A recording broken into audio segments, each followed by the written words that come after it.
நான் 3ஆம் வகுப்பு படிக்கிறேன். கல்வி கற்றிருந்த கர்ம வீரர், காலத்தினாலியாக பெருந்தலைவர் காமராஜர் ஐயாவை பற்றி நான் இங்கே பேச வந்துள்ளேன்.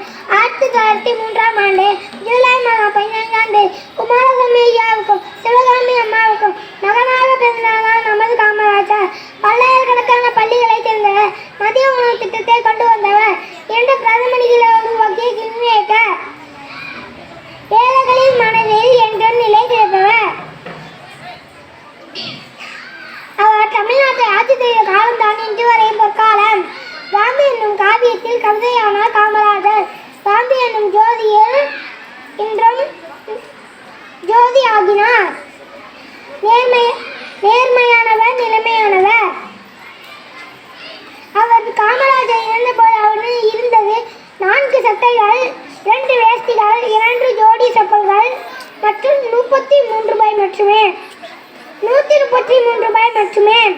இப்படி ஒரு தலைவர் நம்மளுக்கு கிடைக்க மாட்டார். காமராஜரை செலுத்துவோம், காமராஜரை போற்றுவோம். நன்றி, வணக்கம்.